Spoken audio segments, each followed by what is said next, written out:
नमस्कार दोस्तों, आपके अपने हिंदी भाषा यूट्यूब चैनल पर आपका स्वागत है। साथियों, आज हम बड़ा ही महत्वपूर्ण टॉपिक लेकर आए हैं जो कि किसी भी कम्पिटिटिव एग्ज़ाम, चाहे टीजीटी हो, स्टेट हो, आरटेट हो या कोई भी यूपीएसएससी का एग्ज़ाम हो, उसमें ये क्वेश्चन ज़रूर आता है। जैसा कि आपको दिखाई दे रहा है, अलंकार। अलंकार को अंग्रेजी में ऑर्नामेंट्स के नाम से जाना जाता है। तो चलिए शुरुआत करते हैं। और ये जो आपको टॉपिक दिख रहा है, ये मैंने अपने हाथों से ही बनाए हुए नोट्स हैं। अगर आपको किसी भी नोट्स की पीडीएफ चाहिए तो आप कमेंट में डालकर बता सकते हैं। तो चलिए शुरुआत करते हैं। सबसे पहले अलंकार है, दो शब्दों से मिलकर बना है। अलम प्लस है कार से। अलम प्लस है कार से क्या बना है? अलंकार। अलम का अर्थ होता है सजावट और या आभूषण, और कार का अर्थ है करने वाला। अलंकार का शाब्दिक अर्थ पूछ लिया जाता है तो होता है शोभा बढ़ाने वाले तत्व या वे गुण धर्म जिनकी वजह से किसी भी काव्य की शोभा बढ़ती है, वो क्या कहलाते हैं? अलंकार। काव्य की शोभा बढ़ाने वाले गुण धर्म या गुण को क्या कहते हैं? अलंकार कहते हैं।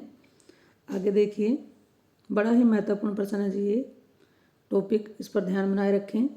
अलंकार संप्रदाय के प्रतिष्ठापक पूछ लिए जाते हैं। अलंकार संप्रदाय के संस्थापक कौन हैं? आचार्य दंडी हैं, जो संस्कृत के बहुत बड़े कवि माने जाते हैं। केशवदास एक अलंकारवादी कवि के रूप में जाने जाते हैं। हिंदी के अलंकारवादी कवि कौन है? केशवदास। अब आगे चल लेते हैं, अलंकारों के भेदों की बात कर लेते हैं। देखिए जी, अलंकार के 3 भेद माने गए हैं: शब्दालंकार, अर्थालंकार और उभय अलंकार। शब्दालंकार जैसे कि नाम से पता चल रहा है, शब्द पर आधारित होता है। अर्थालंकार अर्थ पर आश्रित होता है। उभय अलंकार में अर्थ और शब्द दोनों के कारण चमत्कार देखा गया है, परिवर्तन देखा गया है। अब चलिए, सबसे पहले आज हम करने वाले हैं, हमारे 2 अलंकार हैं। शब्दालंकार में 2 अलंकार पर चर्चा करेंगे। पहले शब्दालंकार होते कौन कौन से हैं, ये हम जान लेते हैं। शब्दालंकार 5 प्रकार के होते हैं। 5 होते हैं। कौन से? अनुप्रास। कौन कौन से होते हैं 5? देखिए, अनुप्रास है, यमक है, श्लेष, वक्रोक्ति, पुनरुक्ति, प्रकाश। पुनरुक्ति प्रकाश को विप्सा के नाम से भी जाना जाता है। विप्सा पूछ लिया जाता तो भी पुनरुक्ति प्रकाश अलंकार होता है। अब चलिए अनुप्रास की बात कर लेते हैं कि अनुप्रास अलंकार आखिरकार होता क्या है। अनुप्रास का सामान्य अर्थ जाने तो समान वर्णों की पुनरावृत्ति, यानी कि एक ही वर्ण बार बार आता हुआ नजर आए तो वहाँ पर क्या होता है? अनुप्रास अलंकार। अब इसकी परिभाषा देखिए, जहाँ व्यंजन वर्णों की आवृत्ति के कारण, वैसे तो ये शब्दालंकार है लेकिन आवृत्ति किसकी देखी गई है इसमें? व्यंजन वर्णों की। अनुप्रास अलंकार या एक ही अलंकार ऐसा है जिसमें व्यंजन वर्णों की क्या पाई जाती है? आवृत्ति। तो जहाँ व्यंजन वर्णों की आवृत्ति के कारण चमत्कार उत्पन्न हो, वहाँ पर होता है अनुप्रास अलंकार। उदाहरण के द्वारा देखिए, अच्छे से स्पष्ट हो जाएगा। तरनी, तनुजा, तटतमाल, तरवर, बहुछाए। इसमें देखिए आपको तय व्यंजन बार बार आता हुआ दिखाई दे रहा है। तो जहाँ पर एक ही व्यंजन वर्ण की आवृत्ति हो, वहाँ पर क्या होता है? अनुप्रास अलंकार होता है। अगला उदाहरण हमारा है नंबर 2, मैया मैं नहीं माखन खायो। मैं और मैं, एक व्यंजन वर्ण मैं 3 बार आया हुआ है, तो ये भी अनुप्रास अलंकार है। तीसरा देखिए, रघुपति, राघव, राजाराम। इसमें र व्यंजन वर्ण की आवृत्ति के कारण भी अनुप्रास अलंकार है। अब देखिए, अनुप्रास का अर्थ पूछ लें तो क्या होता है? थोड़ा सा आगे कर लेती हूँ। अनुप्रास अलंकार का अर्थ पूछ ले तो अनु का मतलब क्या होता है? बार बार, और प्रास का मतलब वर्ण, यानी कि जिस अलंकार में वर्णों की बार बार आवृत्ति दिखाई दे, वहाँ पर होता है अनुप्रास अलंकार। अब ये तो हमने अनुप्रास अलंकार जान लिया है। अब ये जानेंगे कि अनुप्रास अलंकार के कितने भेद होते हैं, जो कि बड़े ही महत्वपूर्ण प्रश्न रहने वाले हैं। तो जी, इसके 5 भेद माने गए हैं: छेकानुप्रास, वृत्तानुप्रास, लाटानुप्रास, श्रुत्यानुप्रास और अंत्यानुप्रास। अब चलिए एक एक करके इनके बारे में जान लेते हैं। छेकानुप्रास के बारे में देखिए, सबसे पहले छेकानुप्रास, जहाँ अनेक व्यंजनों की एक बार स्वरूपगत और क्रमतः आवृत्ति हो, वहाँ पर छेकालंकार होता है।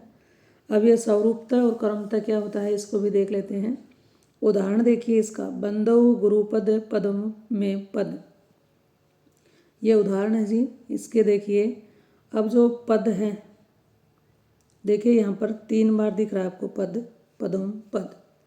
पद में प के बाद द, प के बाद द, प के बाद द और प के बाद द। पद में प के बाद द, पदों में प के बाद द और बाद में पद में द। तो ये आवर्ती कौन सी होती है? ये आवर्ती मानी जाती है स्वरूपगत आवर्ती, यानी कि एक ही जो वर्ण है वो उसी क्रम में आते हैं, तो वो क्या होती है? स्वरूपगत आवर्ती। अब देखिए, जैसे फिर से देखते हैं, मैंने लिख रखा है स्वरूपता क्या होता है? शब्द का 2 बार आना, एक ही शब्द है उसका 2 बार आना, जैसे कि पद है, पद है। और क्रमतः वर्ण की क्रम से आवर्ती, वर्ण जैसे पहले प फिर द, पहले प फिर द। शब्द का 2 बार आना स्वरूपतः आवर्ती होती है, और शब्द में वर्णों का उसी क्रम में आना क्या होता है? वर्ण की क्रम से आवर्ती, इसको कर्मतः बोलते हैं। तो छेकानुप्रास में किसी वर्ण की आवर्ती 1 बार होती है तो वहाँ पर क्या होता है? छेकानुप्रास अलंकार होता है। अब देखिए, इसको फिर से दोबारा से लिख दिया गया है अच्छे से। बंधो गुरुपद पदम परागा, इसमें देखिए समझने का प्रयास करें। पद, पदों में पद स्वरूप की आवर्ती है।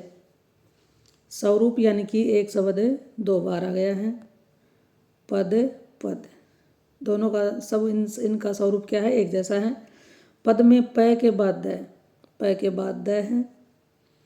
पदों में प के बाद द, ये क्या है? वर्णों का क्रम सेम है, तो ये क्रम की आवर्ती है। तो इस तरह से हमने जान लिया है छेकानुप्रास में वर्ण की और क्रम की जहाँ पर आवर्ती पाई जाती है वहाँ पर छेकानुप्रास अलंकार होता है। मैं आशा करती हूँ इतना आपको समझ में आ गया होगा। अब दूसरा देखिए, वृत्तानुप्रास क्या होता है? वृत्तानुप्रास के बारे में देखिए। जहाँ अनेक व्यंजनों की अनेक बार स्वरूपगत और क्रमगत आवर्ती हो। छेकों में तो 1 बार आवर्ती पाई जाती है स्वरूपगत और क्रमगत, लेकिन वृत्तानुप्रास में अनेक व्यंजनों की अनेक बार स्वरूपतः और क्रमतः आवर्ती हो, वहाँ पर वृत्तानुप्रास होता है। वर्णों का पूरा वृत्त बन जाता है तो वहाँ वृत्तानुप्रास होगा। उदाहरण देखिए, कलावती के लिवती, कलावती के लिवती कलिंजा। अब देखिए, कल, यहाँ पर भी कल दिख रहा है, यहाँ पर भी कल और यहाँ पर भी कल। कल की 2 बार आवर्ती है स्वरूपतः आवर्ती हो गई, और कल में क और ल 2 बार आवर्ती हुई है, ये कर्म की आवर्ती हो गई। तो ये क्या हो गया? वृत्तानुप्रास अलंकार। अगला हमारा है लाटानुप्रास अलंकार। लाटानुप्रास अलंकार को समझते हैं। इसमें क्या होगा? जहाँ पर काव्य में शब्द और अर्थ एक होने पर भी पद या शब्द का अन्वय परिवर्तन मात्र कर देने से अर्थ बदल जाता है। तो इसमें क्या बताया है? जहाँ पर किसी भी काव्य में शब्द 1 बार आता है और उसके अर्थ एक होने पर भी, शब्द 2 बार या 3 बार दिखाई दे लेकिन शब्द क्या हैं? उनके अर्थ क्या हैं? एक हैं, और थोड़ा सा शब्द में परिवर्तन कर देने पर उसका अर्थ क्या होता है? बदल जाता है। पूरे पद की पुनरुक्ति होने पर भी आशय भिन्न हो जाता है। आशय, पूरे पद की पुनरुक्ति होने पर भी भिन्न आशय उत्पन्न हो, भिन्न अर्थ निकले, वहाँ पर लाटानुप्रास होता है। उदाहरण देखकर समझने का प्रयास करें। पूत कपुत्तो का धन संचय, पूत सपुत्तो का धन संचय। अब देखिए, दोनों लाइन आपको सेम नज़र आ रही हैं, शब्दों की और अर्थ भी आपको समान लग रहे हैं, लेकिन थोड़ा सा यहाँ पर शब्दों में परिवर्तन कर दिया। पहले वाले में कपूत था, उसकी जगह क्या कर दिया? सपूत। तो देखिए, थोड़ा सा शब्द में परिवर्तन कर देने पर भी, जहाँ पर भी वाक्य की आवर्ती हो या शब्द की, तो अर्थ बदल जाए, वहाँ पर क्या होता है? लाटानुप्रास। इसका अर्थ क्या हुआ? अगर हमारा पुत्र कपूत है तो धन संचय करने का कोई फायदा नहीं होगा। अगर पुत्र सपूत है, अच्छा पुत्र है, तो धन संचय करने का फिर भी कोई फायदा नहीं होगा, कोई चिंता की बात नहीं होती। तो लाटानुप्रास में क्या बताया गया है? जहाँ पर किसी भी शब्द की या वाक्य की आवृत्ति हो और थोड़ा सा शब्द में परिवर्तन करने पर जब अर्थ बदल जाए, भावार्थ बदल जाए, वहाँ पर क्या होता है? लाटानुप्रास होता है। एक और उदाहरण को देखने का प्रयास करें। उदाहरण देखिए, पिए निकट जाके बसे घाम चांदने ताही, पिए निकट जाके नहीं घाम चांदने ताही। इसमें भी वही है, थोड़ा सा यहाँ पर वाक्य में थोड़ा सा परिवर्तन कर दिया है। पिए निकट जाके बसे, जो अपने पति या प्रेमी के पास रहता है, घाम चाहे ताही, उसके लिए न तो कोई गर्मी है न कोई सर्दी है, सुख दुख का कोई, दोनों ही बराबर रहते हैं। और दूसरी लाइन का देखिए, पिए निकट जाके नहीं, जो इसके पास अपने प्रिय या प्रभु या पति नहीं है, उसके लिए तो चारों ओर क्या है, सर्दी गर्मी दुख ही दुख है। तो यहाँ पर देखिए पूरे वाक्य दोनों ही एक जैसे हैं, लेकिन थोड़ा सा यहाँ पर हमने अर्थ में शब्द में थोड़ा सा परिवर्तन कर दिया, तो पूरे वाक्य का ही अर्थ क्या हो गया, बदल गया है। इसी को लाटा कहते हैं। एक और उदाहरण देखिए, लड़का तो लड़का है। अब देखिए शब्द की आवर्ती हो गई है, यानी कि लड़के की विशेषता बताई गई है कि वो कितना अच्छा है। उपरोक्त दोनों उदाहरणों में पदों का अन्वय करने अर्थात थोड़ा सा परिवर्तन करने मात्र से ही अर्थ बदल गया है, अतः यहाँ पर लाटानुप्रास है। तो लाटानुप्रास की जैसे देखिए जहाँ पर क्या है विशेष बात, जहाँ एक शब्द या वाक्य खंड की एक बार आवर्ती हो, जहाँ पर एक शब्द या वाक्य खंड की वाक्य के कुछ अंश की एक बार क्या हो, आवर्ती हो, वहाँ पर क्या होता है, लाटा अनुप्रास अलंकार होता है। और थोड़ा सा परिवर्तन कर देने पर उनके अर्थ में क्या हो, भेद आ जाए, परिवर्तन आ जाए। अगले की बात कर लेते हैं। अनुप्रास अलंकार का चौथा है श्रुत्या अनुप्रास। ये क्या होता है, देखिए इसमें श्रुत्या अनुप्रास में जहाँ एक ही उच्चारण स्थान से बोले जा सकने वाले वर्णों की आवर्ती हो, एक ही उच्चारण स्थान से बोले जाने वाले वर्णों की बार बार आवर्ती नजर आए, वहाँ पर क्या होता है, श्रुत्या अनुप्रास अलंकार होता है। उदाहरण देखिए, दिनाद दिनांत था, थे दीनानाथ डूबते। इसमें देखिए द व्यंजन न त थ, द न त थ, तो ये हमारा जो तय वर्ग है उसके वर्ण दिखाई दे रहे हैं। एक ही उच्चारण स्थान से बोले जाने वाले वर्णों की आवर्ती जहाँ नजर आए, वहाँ पर होता है श्रुत्या अनुप्रास अलंकार। दूसरा उदाहरण और देख लेते हैं। तुलसीदास सिदती निस दिन तुम्हार निठुराई। अब यहाँ पर भी देखिए त ल स द स, एक ही व्यंजन वर्ण आ रहे हैं बार बार, जिनका उच्चारण स्थान सेम है, तो वहाँ पर श्रुत्या अनुप्रास अलंकार होता है। अगले उदाहरण की ओर बात कर लेते हैं। अगला हमारा अलंकार है अंत्या अनुप्रास। अनुप्रास का पांचवां भेद है अंत्या अनुप्रास। इसको करते हैं चलिए। जहाँ पर वाक्य के अंत में समान वर्णों की आवर्ती हो, अंत्या अनुप्रास वाक्य के अंत में समान वर्णों की आवर्ती हो, या शब्दों या वर्णों की का तुक मिल रहा हो, तुकबंदी मिल रही हो। कैसे, जय हनुमान ज्ञान गुण सागर, जय कपीस तेहु लोक उजागर। अब देखिए वाक्य के अंत में क्या है, समान वर्ण आए हैं, गर गर, और तुकबंदी बन रही है, सागर उजागर। दूसरा उदाहरण है गुरुपद मृदु मंजुल अंजन, नयन अमीय दृग दोष विभंजन। अंजन विभंजन, तुकांत शैली जहाँ पर भी अंत में मिले वहाँ पर आता है अंत्यानुप्रास अलंकार। तो मैं आशा करती हूँ जो अनुप्रास अलंकार है इसका और इसके पांचों भेद आपको समझ में आ गए होंगे। अगर फिर भी कोई डाउट रहता है तो कमेंट में डालकर बता देना कि इसमें ये डाउट रहा, आपका आंसर ज़रूर दिया जाएगा, आपको मिलेगा। अगला अलंकार कर लेते हैं।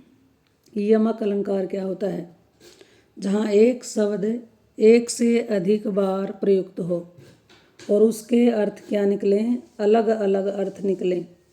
जहाँ पर एक शब्द एक से अधिक बार आए उसके और हर बार क्या निकले, अलग अलग अनेक अर्थ निकले, वहाँ पर क्या होता है, यमक अलंकार होता है। उदाहरण देखिए, कनक कनकते सौगुनी मादकता अधिकाए, वा खाए बोराए जग, या वा पाए बोराए। इसमें देखिए आपको कनक कनक सेम शब्द दो बार दिखाई दे रहा है। अब इनके अर्थ इस तरह से अलग अलग हैं। अब इसमें उदाहरण में क्या बता रखा है कि कनक कनकते सौगुनी, इसमें यह बताने का प्रयास किया है कि जो कनक पहले का अर्थ क्या है, सोना है, और दूसरे का अर्थ क्या है, धतूरा है। कि सोने में तो धतूरे से 100 गुना अधिक नशा उत्पन्न हो जाता है। वह खाए बोराए, वह खाए धतूरे को तो खाने से ही नशा होता है, बोराए जाता है मनुष्य, बोरा पागल हो जाता है। लेकिन वह पाए बोराए, लेकिन उस सोने मात्र को पाने से ही व्यक्ति में घमंड आ जाता है, पागल हो जाता है। तो देखिए यहाँ पर एक शब्द की दो बार आवर्ती है, दोनों बार अर्थ क्या हैं, अलग अलग हैं। तो इसी की पहचान है कि शब्द की आवर्ती हो और दोनों बार अर्थ अलग अलग हो तो वहाँ पर क्या होगा, यमक अलंकार होगा। कनक शब्द एक बार आवर्ती है। अगला देखिए, काली घटा का घमंड घटा। इसमें देखिए घटा शब्द की 2 बार आवर्ती है और दोनों बार अर्थ अलग अलग हैं। कहे कवि बेनी बेनी बैल की चुराई लेनी। अब कहे कवि बेनी राम वृक्ष बेनीपुरी और बेनी बेनी यानी कि चोटी 2 अर्थ निकले तो ये यमक अलंकार हैं। अगला है सोना पाकर भी सोने का मजा नहीं। पहले सोने का अर्थ धातु और दूसरे का नींद है, जो कि क्रिया है नींद लेना। अगला है तेरी बर्छी ने हैं खलन के। बर्छी यानी कि तलवार, बर्छी ने हैं प्राण छीन लिए हैं खलन के दुश्मन के। तो देखिए यहाँ पर बर्छी शब्द 2 बार आया है, लेकिन दोनों बार अर्थ की भिन्नता की वजह से यहाँ पर यमक अलंकार हैं। तो मैं आशा करती हूँ आपको ये टॉपिक समझ में आ गया होगा, जिसमें हमने 2 अलंकार पढ़े हैं, एक अनुप्रास और उसके भेद और दूसरा यमक और उसके कुछ उदाहरण। तो चलिए आपको ये बताइए जानकारी कैसी लगी। अगर वीडियो आपको अच्छी लगे तो अपने दोस्तों के साथ शेयर ज़रूर करें और चैनल पर आप पहली बार आए हैं तो सब्सक्राइब कर लें और ज़्यादा से ज़्यादा इसे लाइक करें। फिर मिलते हैं ऐसी ही एक नई वीडियो के साथ। थैंक्स।